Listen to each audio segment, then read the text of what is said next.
India, a major fire broke out at a plastic factory. The Delhi Fire Services Department rushed to control the blaze. More details on this later in the news. Good evening, I am Gianna Llanes. I am Nina Richie Alago Flores. This is Mata ng Agila International. Now for the headlines.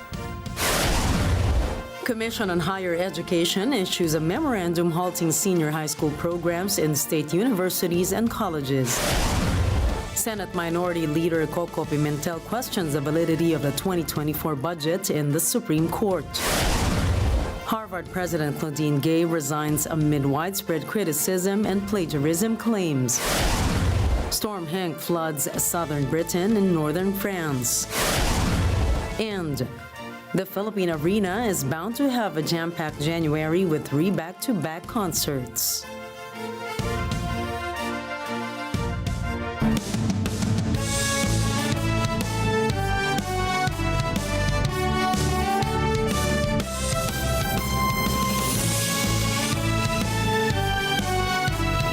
Las Vegas, Nevada, España, Paris, France, United Kingdom, Washington, D.C., London Bureau, Papua New Guinea, in New York, Washington, D.C. Mata ng Agila, Mata ng Agila,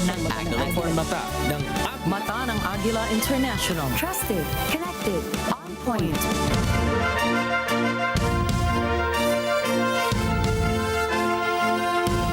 The Commission on Higher Education, or CHED, has officially directed state and local universities to cease offering senior high school or SHS programs nationwide. CHED Chairman Prospero de Vera III outlined that the involvement of state universities and colleges, or SUCs, and local universities and colleges, or LUCs, in basic education through SHS would be limited to the K-12 transition period spanning from school year 2016 to 2017 to school year 2020 to 2021. The Department of Education has also issued a notice indicating that there will be no government assistance provided to students and teachers in private education beneficiaries from SUCs and LUCs beginning school year 2023 to 2024. However, exceptions to this directive will be made for students entering grade 12 in the upcoming school year 2023-2024.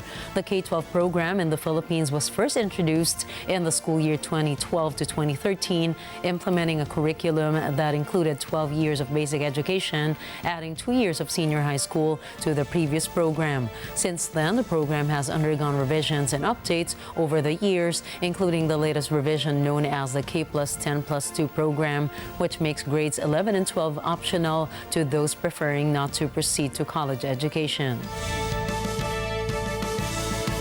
The Department of Tourism, or DOT, is aiming to achieve 7.7 million foreign visitors as a baseline objective this 2024.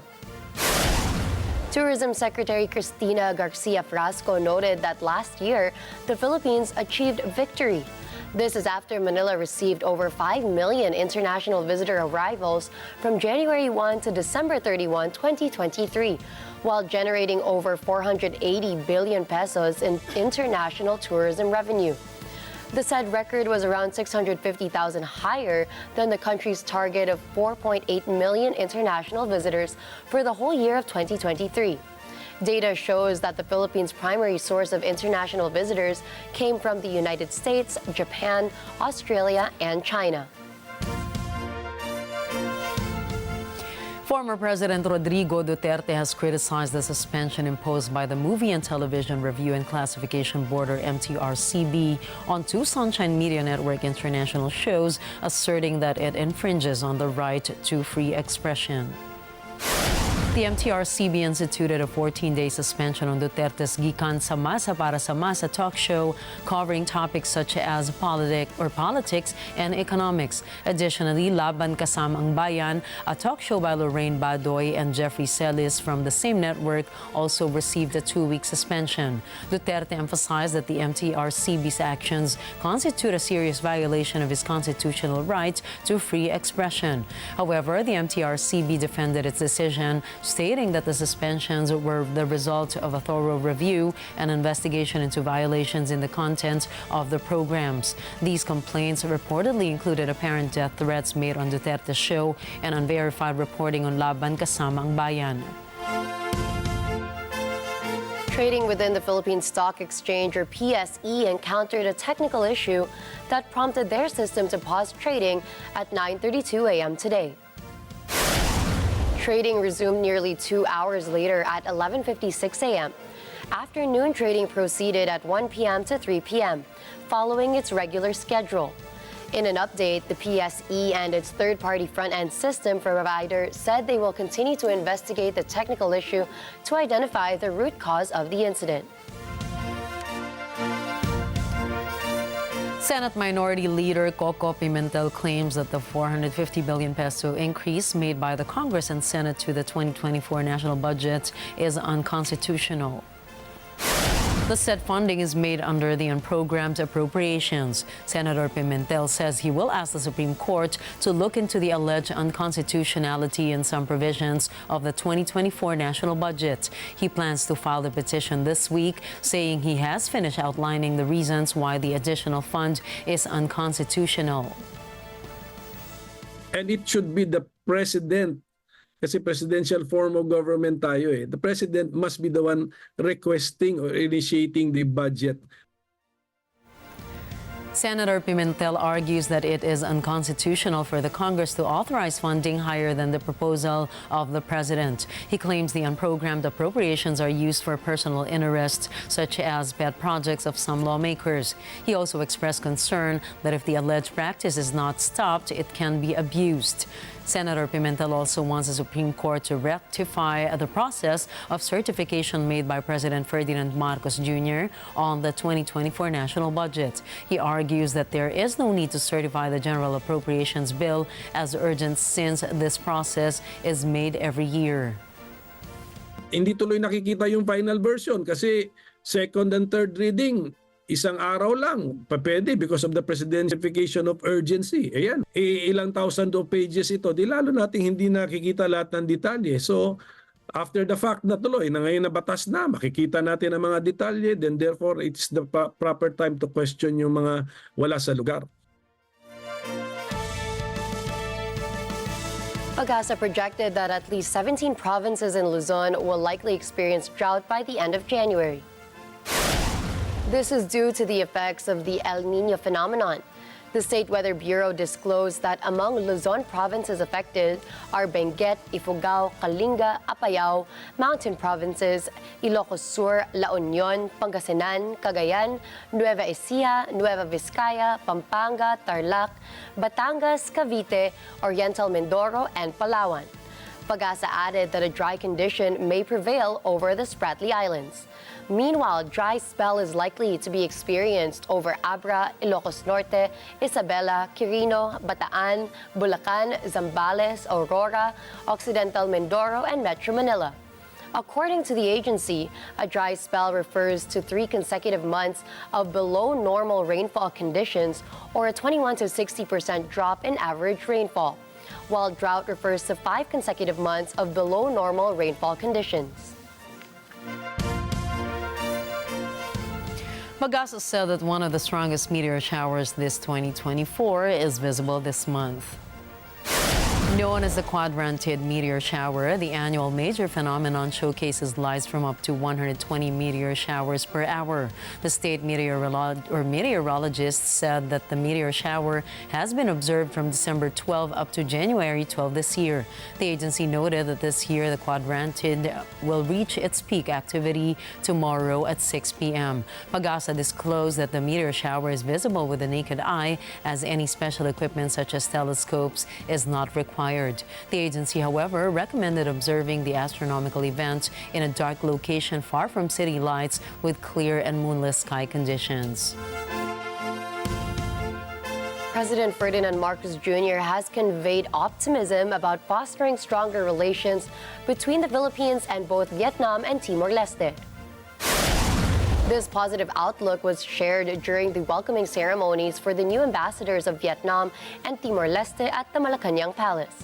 Addressing the newly designated Vietnamese ambassador to the Philippines, Lai Tai Binh, President Marcos expressed hope for exploring various avenues to enhance bilateral relations between the two nations. In response, Ambassador Lai conveyed warm greetings and sincere regards from Vietnam's leader to the president during the presentation of his letter of credence. Similarly, President Marcos accepted the letter of credence from the new Timor-Leste ambassador to the Philippines, Marciano Octavio Garcia de Silva. He reaffirmed the Philippines' commitment to supporting Timor-Leste's development through the South-South cooperation. Coming up, more than 2,000 residents have been evacuated in northern Indonesia. Donald Trump contests his disqualification from the main ballot. And Hamas leader Saleh al-Aruri dies in a drone strike in the Lebanese capital. Stay tuned, Mata ng Agila International will return for more global news.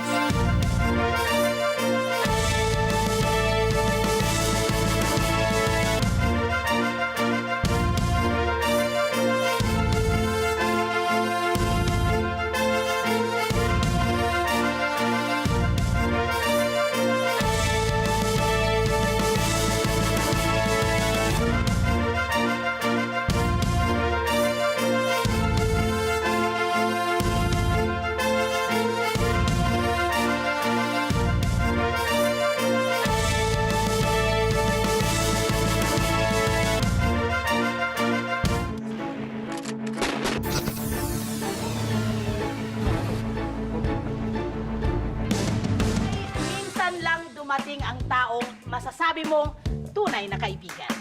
Yep! At kapag siya'y natagpuan na, huwag mo nang pakawalan. Ang tunay na kaibigan, laging nandyan kahit kailan. Handang gawin ang lahat, maging happy ka lang. Gagawin ang Afro-Funk! Para sa'yo, para sa pamilya, at para sa bayan. Tulad na lang ng inyong mga bagong kaibigan. Tuwing umaga, Love! Tony Pet And everything! Lunes hanggang Biyernes, 6:30 ng umaga sa Net 25! Let's not get there! Tony Pet and everything! Dapat din, love Tony Pet and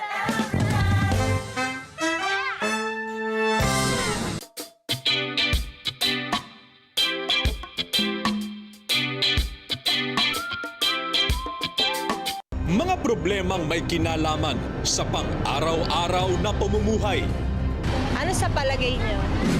Katiwalian at korupsyon sa kung saan-saan. Ano sa palagay niyo? Kalusugan. Ano sa palagay niyo? Edukasyon. Ano sa palagay nyo? Hanap buhay. Ano sa palagay nyo? Ang daming issue.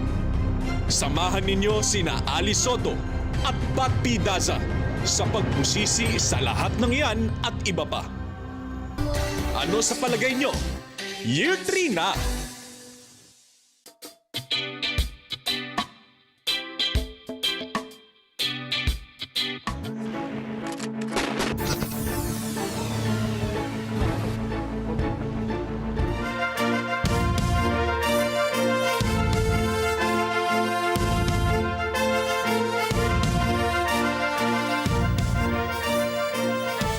Welcome back to Mata ng Agila International. More than 2,000 residents have been evacuated to temporary shelters amid heightened volcanic activities of Mount Lewotobi Laki-Laki in eastern Indonesia. Tadi malam itu abu vulkanik sekaligus dengan gempa. Jadi itu yang membuat masyarakat panik dan takut. Warga semua di sini sudah pada panik. Jadi sebagian besar sudah duluan mengungsi ke ibu kota. Dan sekarang sudah memasuk siang ini kampung pada sepi karena kami semua sudah mengungsi di.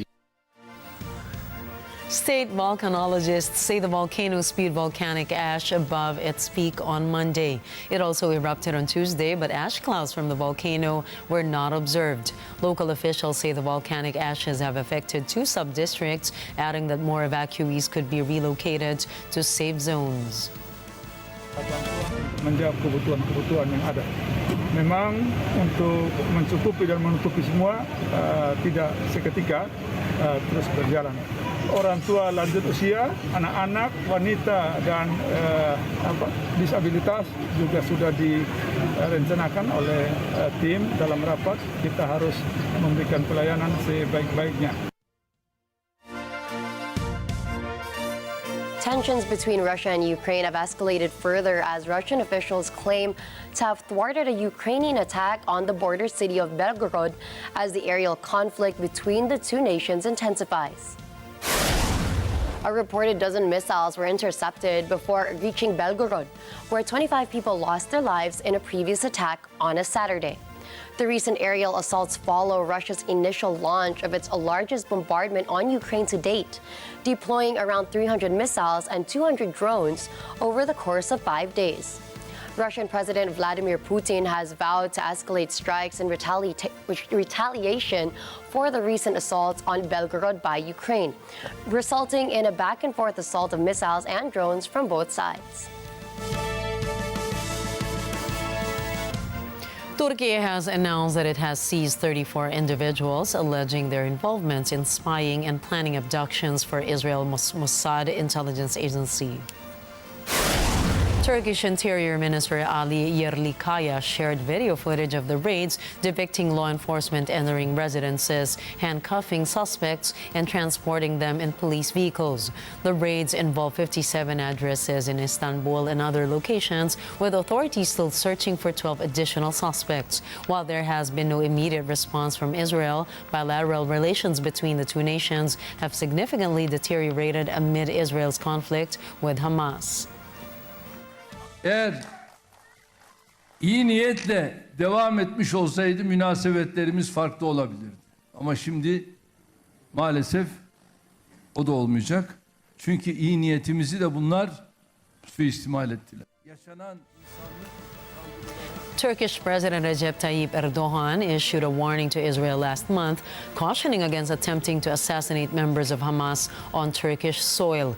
Turkey does not classify Hamas as a terrorist organization, unlike the UK, the US, and the EU, and has maintained diplomatic ties with this or its leadership. As of now, there has been no immediate comments from Israel on the matter. France has shifted its approach in providing help to Ukraine by bolstering Kyiv's domestic weapons. French ambassador to Ukraine, Gaël Veyssière, reaffirmed President Emmanuel Macron's government its strategy of supporting Ukraine. In a statement, Veyssière said, and I quote, "It will gradually change its nature since the objective is to produce more weapons in Ukraine, rather than proceeding solely through donations or purchases." This was in the line adopted by Washington over the past several months. The United States and its allies depleted their stockpiles of weapons they could send to Kyiv. Veyssière noted that this year should be a start for Ukraine's arms production to increase. Paris has already sent $3.51 billion worth of military aid to Ukraine. This includes howitzers, light tanks, and armored troop carriers. Britain's former Prime Minister Tony Blair strongly denies an Israeli media report linking him and the resettlement of Gazans in other countries. News Channel 12 claimed that Blair met with Prime Minister Benjamin Netanyahu and War Cabinet member Benny Gantz in Israel last week. The news channel said Blair would act as a go-between with neutral Arab states about the voluntary resettlements of Gazans. Blair, through this non-profit organization, said the report was a lie, adding that the story was published without any contact with Tony Blair or his team. The Tony Blair Institute for Global Change also said Gazans should be able to stay and live in Gaza. The president of Harvard University has resigned. Claudine Gay stepped down amid controversy over plagiarism and anti-Semitism. Bruce Balmeo has the details. The 53-year-old Claudine Gay has come under fire for her response to anti-Semitism on campus amid the Israel-Hamas conflict. During testimony to Congress, Gay declined to say unequivocally whether calling for genocide of Jews would violate Harvard's code of conduct. She has also been criticized in recent months after reports surfaced alleging that she did not properly cite scholarly sources.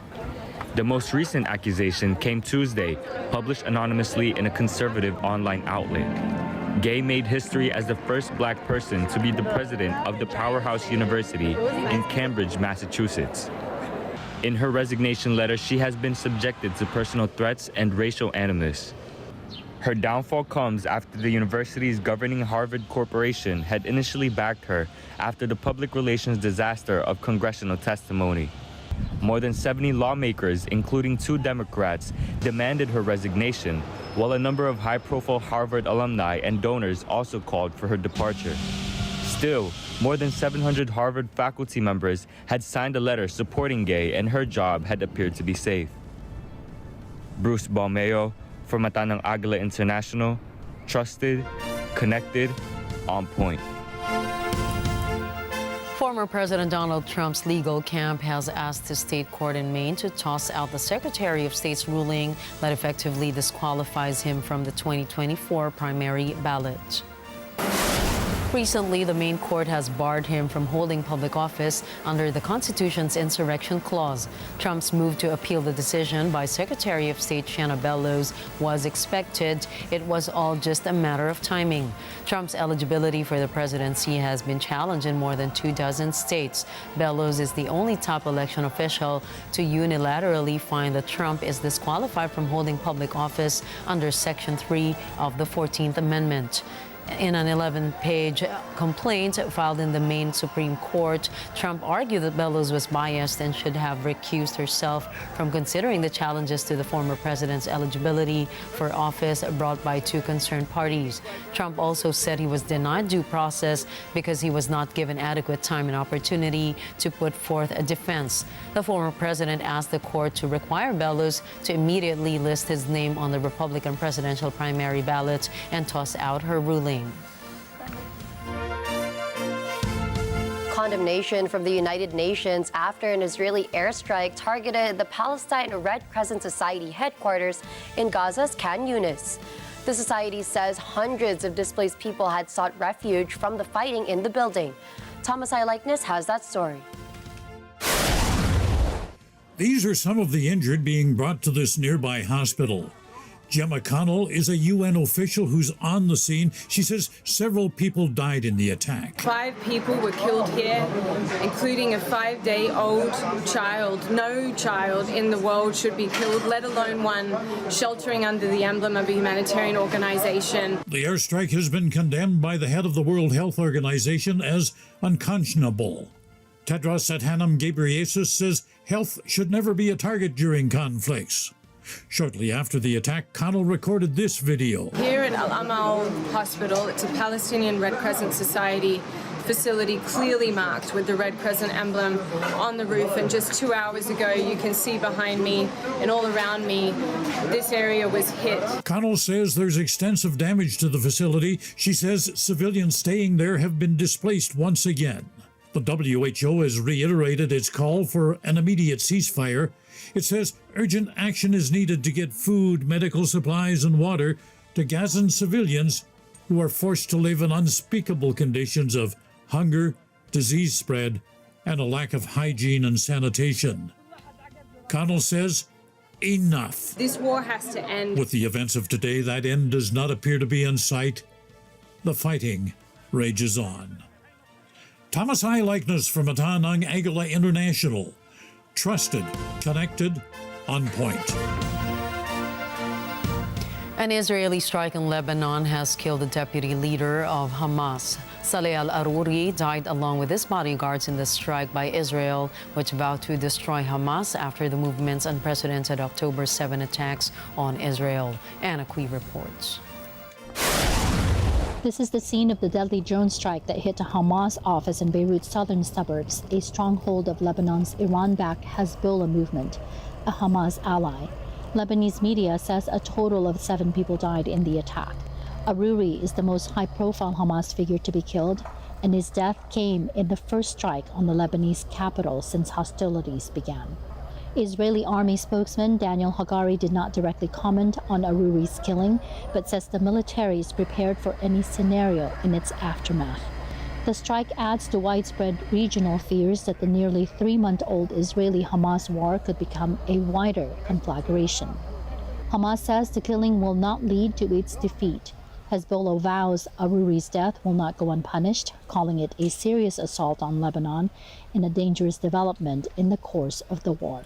Lebanon's Prime Minister Najib Mikati condemns the killing, saying it aims to draw Lebanon further into the Israeli-Hamas war. Anna Kui from Agila International, trusted, connected, on point. In related news, a senior Hamas official, Saleh al-Aruri, has been killed in an Israeli drone strike in southern Beirut, Lebanon. Israel has not officially commented on the said assassination. Hezbollah says the attack, which has resulted in the deaths of at least 6 other people, will not pass without punishment. The group's top leader, Ismail Haniyeh, condemned the attack as a terrorist attack, a violation of Lebanon's sovereignty, and an expansion of Israel's circle of hostility against Palestinians. Protests and gatherings also took place in Ramallah in the West Bank and several nearby towns. Lebanese Prime Minister Najib Mikati condemned the killing. His office said in a statement that the attack aims to draw Lebanon into a new phase of confrontations with Israel at a time when Hamas ally Hezbollah has been exchanging daily cross-border fire with Israeli forces in northern Israel. Iran, which supports both Hamas and Hezbollah, said al-Aruri's killing would create more resistance against Israel. Iranian Ministry of Foreign Affairs spokesperson Nasser Kanani said, and I quote, "The martyr's blood will undoubtedly ignite another surge in the veins of resistance and the motivation to fight against the Zionist occupiers, not only in Palestine, but also in the region and among all freedom seekers worldwide." Kanani also condemned the violation of Lebanon's sovereignty and territorial integrity.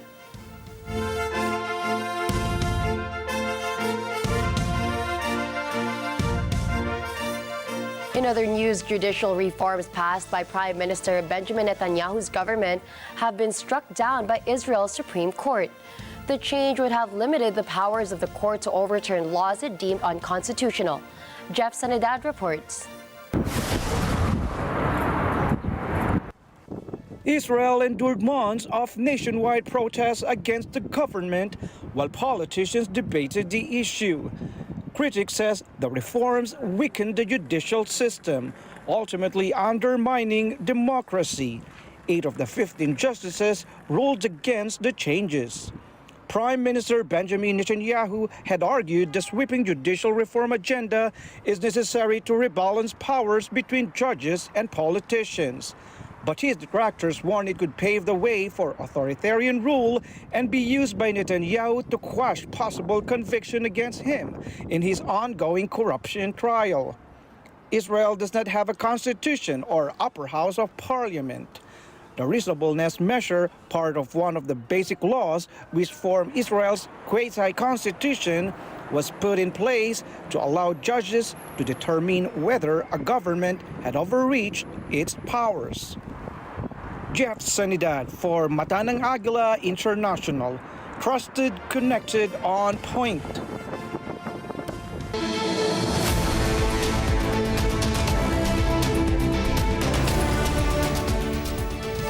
At least 73 people were killed and 170 were injured after 2 bombs detonated near a cemetery in Kerman, Iran.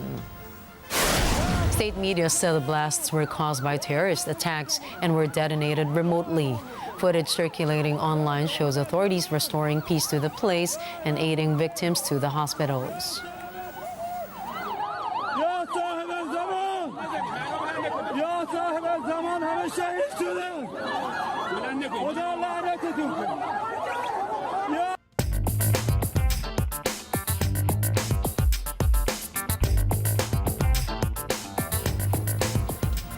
Chinese automaker BYD overtook Elon Musk's Tesla to become the world's biggest electric car company in the final quarter of 2023.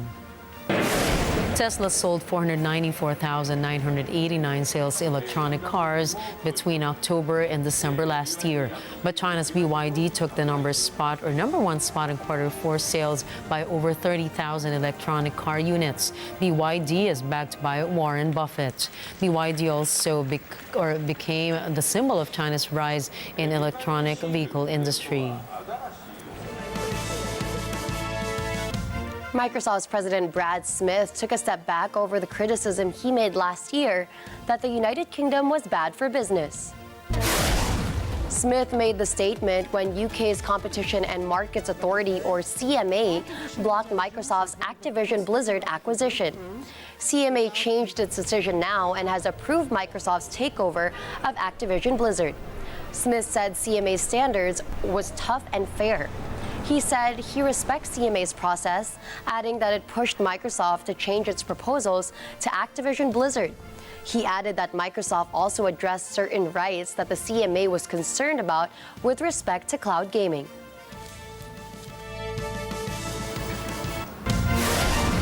Up next, Storm Hank has lashed large parts of England and Wales. NSW health issues warning after a few new patients tested positive for Legionnaire's disease. And Mexican police are searching for migrants who were kidnapped over the weekend. Mata ng Agila International will be back after a short break. Don't go away.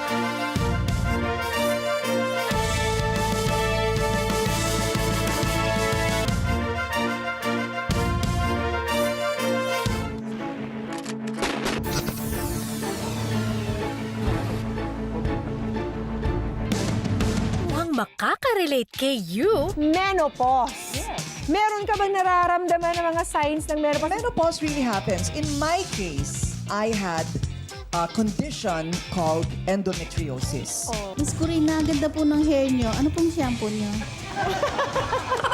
Mapa-senior man kay you. My apos are here. They're here with me and they give me such joy. And so, kung hindi ako magtatrabaho, how could I spoil them? O Gen Z? Nar is actually an accent from Australia. So like when you say no, you don't say no. They say nar.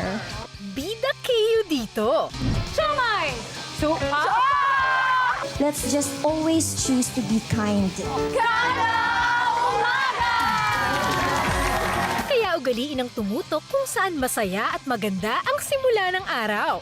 10 a.m. to 12, Lunes hanggang Biyernes, kada umaga.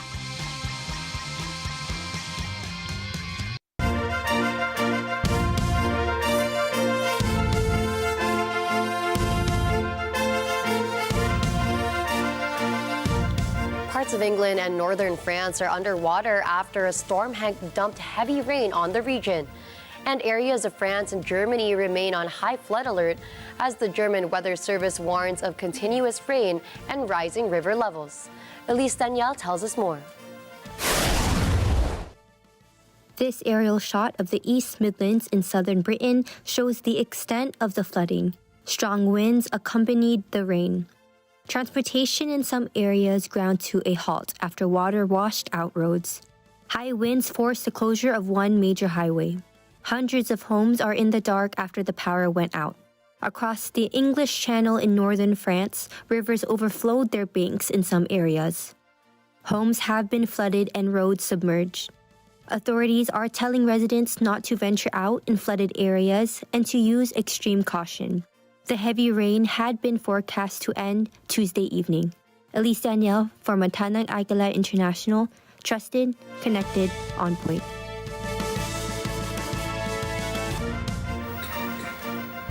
Beijing has broken a new record with 27 consecutive days of temperatures above 35 degrees Celsius in 2023.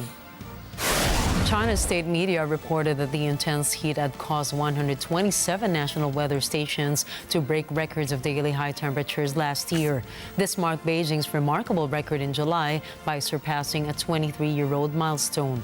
According to China's government data, the national average temperature lies around 10.7 degrees Celsius. Meanwhile, the average global temperature reached 17.1 degrees Celsius in 2023. A massive fire broke out at a plastic factory in New Delhi's Bawana industrial area. Delhi Fire Services Department sent at least 25 fire tenders to Sector 3 near Sai Dharam Ka Anta. Sources said that no casualties have been reported so far. Local officials say the fire has been under control. Australian authorities are advising residents in Sydney to remain vigilant for symptoms of Legionnaire's disease following the hospitalization of 7 individuals who contracted the respiratory illness during the holiday season in the new year. New South Wales, or NSW Health, issued the alert on Wednesday, urging those who have been in the Sydney area in the past 10 days to monitor for symptoms such as fever, chills, cough, and shortness of breath. Legionnaire's disease is caused by the Legionella bacteria and can result in severe chest infections, including pneumonia by infecting the lungs when individuals breathe air containing contaminated water droplets or dust. Among the hospitalized individuals, 3 women and 4 men of varying ages from their 20s to their 70s. The common factor was pneumonia caused by Legionella bacteria. NSW Health reported that environmental health officers are collaborating with the City of Sydney Council to inspect cooling towers for potential Legionella contamination. Building managers are being urged to ensure that cooling towers are operated and maintained in accordance with public health regulations. Ethiopia has signed a historic deal that grants it naval and commercial access to ports along the coast of Somaliland in exchange for recognizing the breakaway republic's independence from Somalia. This agreement was announced by Somaliland's President Muse Bihi and Ethiopia's Prime Minister Abiy Ahmed. As part of the deal, Ethiopia will be given 20 kilometers of sea access in return for recognizing Somaliland as a sovereign state. The Somali government, which maintains that Somaliland is a part of the country, responded by announcing an emergency cabinet meeting. Somaliland declared independence from Somalia in the early 1990s during the country's civil war. Ethiopia formally recognizing Somaliland would represent a significant opportunity for the breakaway country to overcome its international isolation. While Prime Minister Abiy's office welcomed the agreement, it did not explicitly mention a recognition of Somaliland's independence. Mexican authorities are searching for 31 migrants kidnapped while heading for the U.S. border by bus through a violence-plagued northeastern state. The incident happened Saturday in Tamaulipas, which borders the United States. Estela Dominique has the details. According to the migrant bus driver, 5 vehicles intercepted the bus and gunmen forced 31 foreign migrants to get off. They allowed 5 Mexican passengers to stay. Tamaulipas highways are considered among the most dangerous in Mexico due to the threat of abduction and extortion by criminal gangs. President Andres Manuel Lopez Obrador says the search for the migrants has been ongoing since they went missing. Regional security spokesman Jorge Cuellar says authorities have made progress, but he wouldn't give more information, saying it could affect the investigation. Cuellar says the motive for the kidnapping is not known, although kidnappers often demand ransoms from the victims' families. A Reuters news report says 5 Venezuelans have been freed. Abduction by criminal gangs is one of the main dangers facing migrants crossing Mexico, along with other threats including road traffic accidents and extortion by security forces. With migration surging in recent weeks, U.S. Border Police have reported around 10,000 crossings by migrants every day. Estela Dominique for Matanang Agila International, trusted, connected, on point. U.S. to reopen border crossings as illegal immigration drops. The United States is set to reopen 4 U.S.-Mexico border crossings as illegal immigration drops. Washington will resume operations at an international bridge in Eagle Pass, Texas, 2 crossings in Arizona, and another near San Diego, California. U.S. Customs and Border Protection noted that authorities struggled to process migrants in December last year. This with apprehensions reached nearly 11,000 in a single day. Last week, Mexican and U.S. officials vowed to work together to discuss migration more closely. The East African nation of Kenya rang in the new year with a traditional bullfight. But unlike the Spanish version of the event, no humans are involved in the battle. Julian Bukayan reports. Hundreds of people made their way to a makeshift bullfighting arena in a cornfield for the traditional New Year's Day bullfight. The event took place in Kakamega County in western Kenya. It is organized by the country's second largest ethnic tribe, the Luhya. They believe bringing the community together is a blessing. These bullfights are much more humane than the Spanish versions. No animals die. They literally go head to head with each other. Probably the most dangerous part of the event is watching it. Sometimes instead of fighting, a bull chooses to flee, knocking over spectators as it runs away. Fighting bulls lead a pampered life. They are fed a special diet that has supplements and herbs. Julian Bukayan from the Agila International, trusted, connected, on point.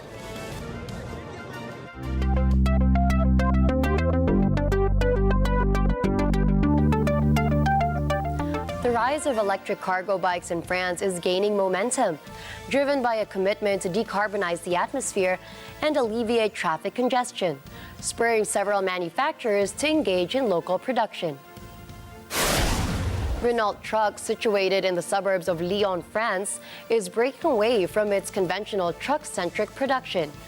As a subsidiary of the Swedish Volvo Group, the company has joined forces with the startup Cluster over the past year to manufacture electric cargo bikes. Their primary objective is to address the challenges associated with the last kilometer or even the last meter of city deliveries. Unlike vans, even including electric ones, cargo bikes offer a nimble and traffic-free alternative. Initially, the popularity of cargo bikes in France witnessed a significant surge in 2022, nearly doubling in numbers. This growth signifies a notable shift in transportation preferences, though the adoption of electric cargo bikes faces challenges, with their prices still often exceeding 5,000 euros or about $5,500. Beijing has removed a government official overseeing China's press and publications regulator from its office after proposed video game rules sparked turmoil.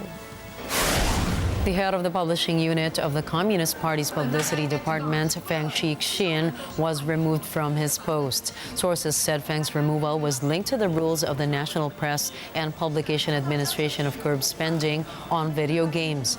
This is after video game giant Tencent stocks plunged. In 2021, Beijing began its crackdown on its video game sector with strict playtime limits for those under 18 years old, citing gaming addiction concerns.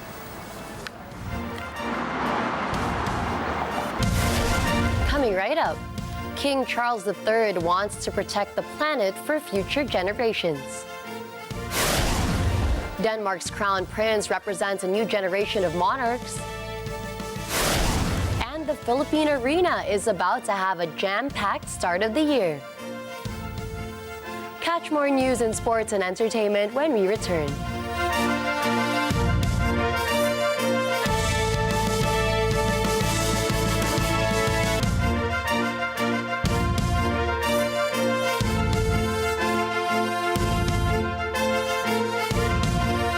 Na prank all-you-can buffet na hinanda kami para sa cast ng Net25 sitcom na May Forever.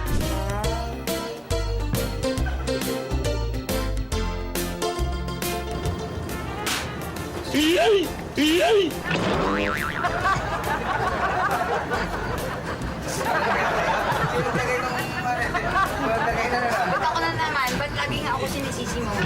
Konting na ako nun. Sino naglagay ng spider na yun? Si Alex. Bakit ako? Mukha ka spider.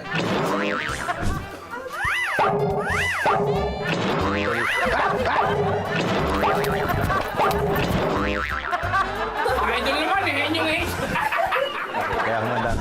matalino at mabusog sa katatawid with me, Chef Joey.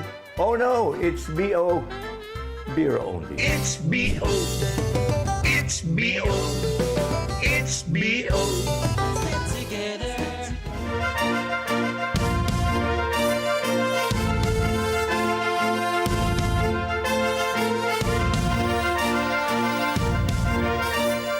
King Charles has been very vocal with his environmental advocacies. Experts are calling the British royal as the first climate king. From Europe, Sarah Alcantara reports. President Ferdinand Marcos Jr. strongly supports climate resiliency and sustainability, vowing to implement resiliency measures across various sectors. Marcos's priority areas include water supply, sanitation, energy and transport systems, and agricultural and food production. The president's commitment to sustainability and climate resilience is reflected in the Philippine Development Plan for 2023 to 2028. Marcos's plans for the Philippines are aligned with King Charles's vision. Experts are even calling the British monarch the first climate king. King Charles's adherence to protecting the earth for future generations is highlighted during the 6 decades that he spent as monarch in waiting. For many years, the king has warned about harmful processes that can cause damage to the environment. Leading by example, the king implemented organic and sustainable practices in his own homes. Charles Gardens at Highgrove House are a chief example of his early commitment to sustainability.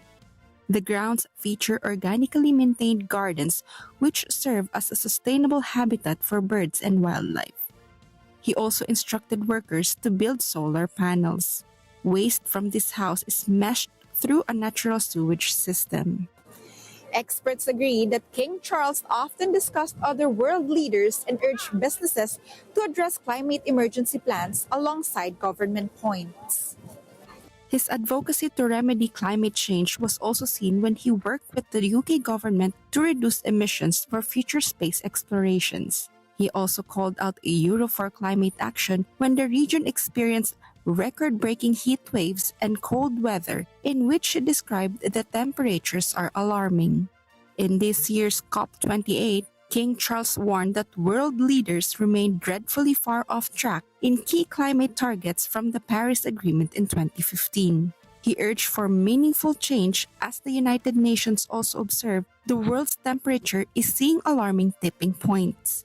I pray with all my heart that COP28 will be another critical turning point towards genuine transformational action at a time when already, as scientists have been warning for so long, we are seeing alarming tipping points being reached. Charles seems to have passed down his passion for the environment to Prince William. The new Prince of Wales currently heads the Earthshot Prize, which aims to promote impactful approaches to the world's most pressing environmental challenges. King Charles may be the first climate king, but we, as humans, also have the responsibility to protect future generations from impending climate chaos. I am Sarah Alcantara, London Bureau for Mata ng Agila International, trusted, connected, on point.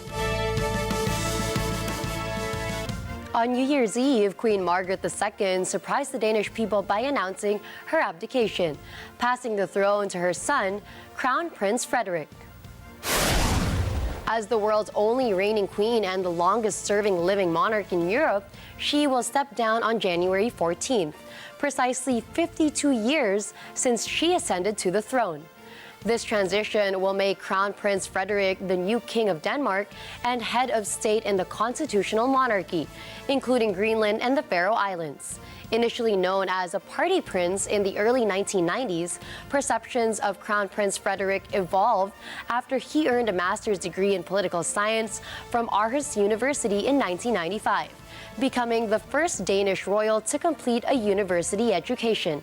His wife, Princess Mary, an Australian-born lawyer from Tasmania, met the Crown Prince in 2000 during the Sydney Olympic Games. They are seen as representatives of modern values, striving to provide their 4 children with a relatively normal upbringing, including attending state schools. Crown Prince Frederick's accession will not involve a formal crowning ceremony, unlike British royal tradition, and instead, it will simply be announced from Christiansborg Palace in Copenhagen. The feline fugitives of Singapore are now permitted to legally call the city-state their home after the ban of sheltering cats in public housing has been lifted.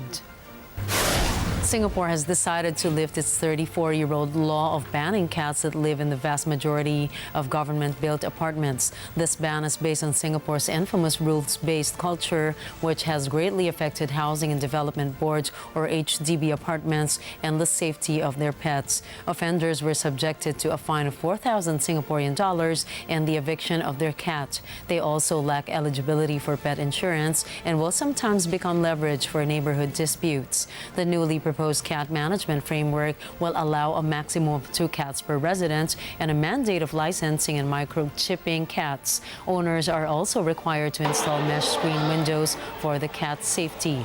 Lawmaker Louise Nang, who actively campaigned for the amendment of this law, says that this will hopefully make way for more people to adopt rescued cats. In 1979, Steve Jobs and his team at Apple visited Xerox Palo Alto Research Center. The said site is designed to develop new technologies and hardware systems. Sources said it is where Jobs first saw the mouse and he spotted a chance to make one. Jobs got his best people together to work on Apple's version of the mouse, but it did not go well. He realized there was a core team that understood the idea, but a larger team did not have a clue. He recalled engineers saying to him it would take 5 years to create a mouse and it would cost him $300 to make one. Jobs got fed up and found David Kelly Design. And in 90 days, Jobs had a mouse which he could build for $15. He said the problem was that many people confused what he called process and content. Jobs argued that the best people are the ones that really understand the content. And by content means thinking what truly drives results in your business. Jobs said the best employees are hard to manage, but employers put up with them because they are so great at the content. He asserted process does not make great products, but content does. Jobs also realized that the best employees are the people who are annoyed when others don't contribute, insisting that these type of people understand what will truly drive value. He urged employers to consider the great individual contributor when making a promotion decision. Ghanaian entrepreneur Afua Asentewa Owusu Adwanum claimed to have broken a world record after singing 126 hours and 52 minutes. This was claimed to break the previous record of 105 hours set by an Indian singer. Asantewa received overwhelming support from Ghanaians, including former President Dramani Mahama and current Vice President Mahamadou Bawumia. She claimed that she has dethroned India's Sunil Wagmare, who held the record since 2012. Guinness World Records, however, is hoping to receive evidence to determine whether Asantewa indeed broke the record for the longest singing challenge by an individual.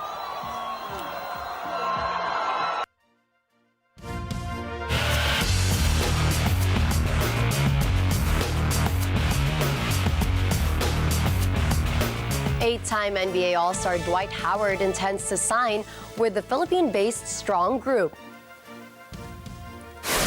The deal will run through the Dubai International Basketball Championship, which tips off January 19 and concludes January 28 in the United Arab Emirates. The 38-year-old worked out with the Golden State Warriors ahead of the 2023-24 season, and he jokingly lobbied for a spot on the Detroit Pistons amid their historic losing streak in December. Howard last suited up in the NBA in the 2021-2022 season, averaging 6.2 points, 5.9 rebounds, and 0.6 blocks in 60 appearances. Unable to land with an NBA team last year, the experienced center signed with the Taoyuan Leopards in Taiwan's T1 League, where he put up 23.2 points, 16.2 rebounds, and 1.2 blocks per game. The ship may have sailed on a comeback, but signing short-term league deals gives Howard the flexibility to keep the door to the NBA open.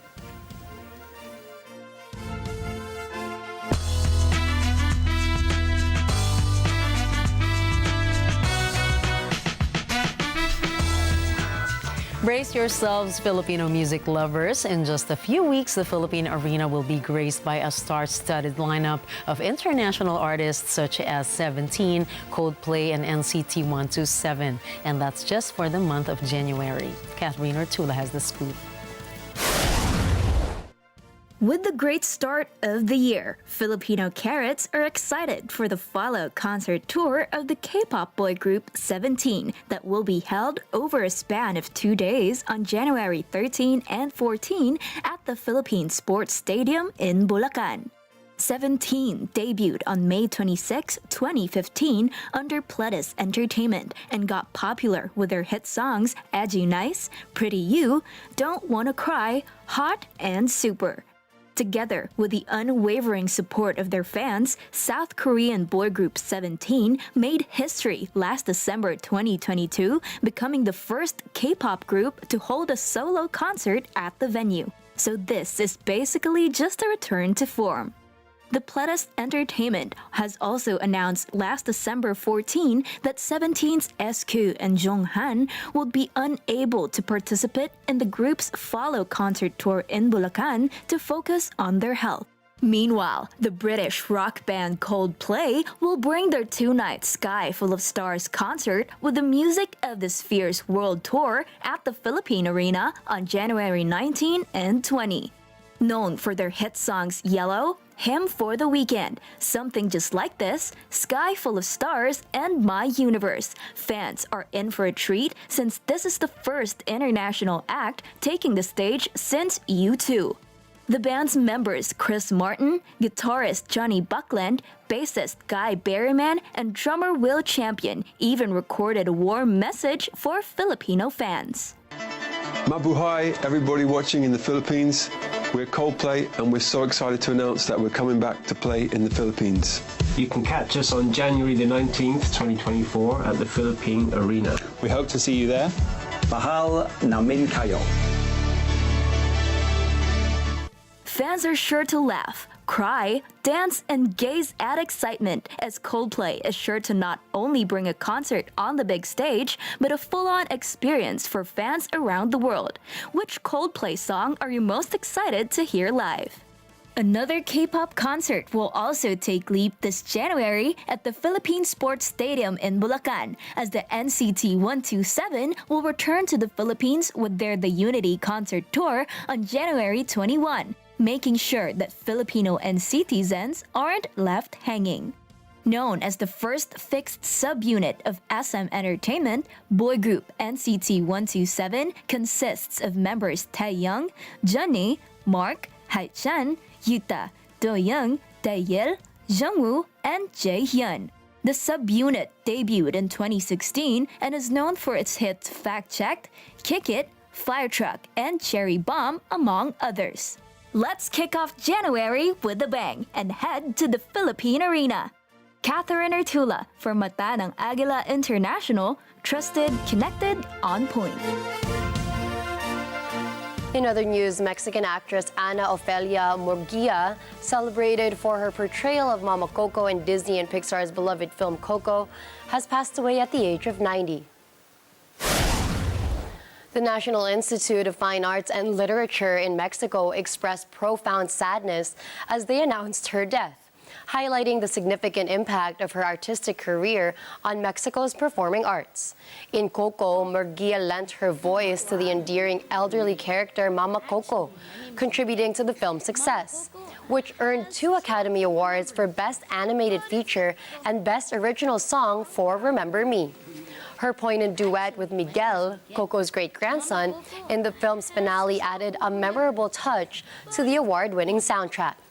Prior to her iconic role in Coco, Murguia had established herself as a prominent figure in Mexican entertainment, portraying villains in over 100 roles across stage, film, and television over 7 decades. Her talent earned her numerous awards and nominations for Best Actress in the Mexican cinema industry. Murguia's final on-screen appearance was in the 2018 series Jose Jose, El Príncipe de la Canción, a fictionalized biopic centered around the life of the Mexican pop singer Jose Jose.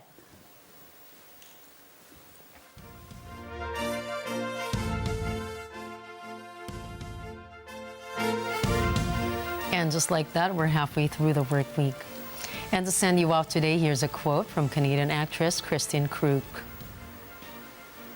Life is about change. Sometimes it's painful, sometimes it's beautiful, but Before, it could be good, it could be bad, but I always feel like it's a part of your journey.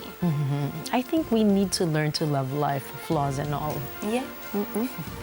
And that's a wrap for tonight's news. Catch the latest updates on our social media channels. I am Gianna Llanes. I'm Nina Richie Ilago Flores. This is Mata ng Agila International, trusted, connected, on point.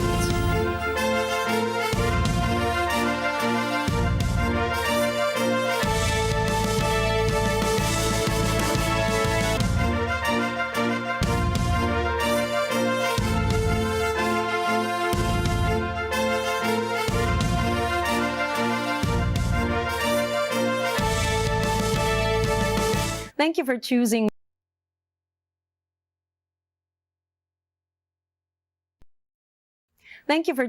Mata ng Agila International as your trusted news source, keeping you connected to the world and on point with stories from around the globe. Follow, like, and subscribe to @Net25 TV.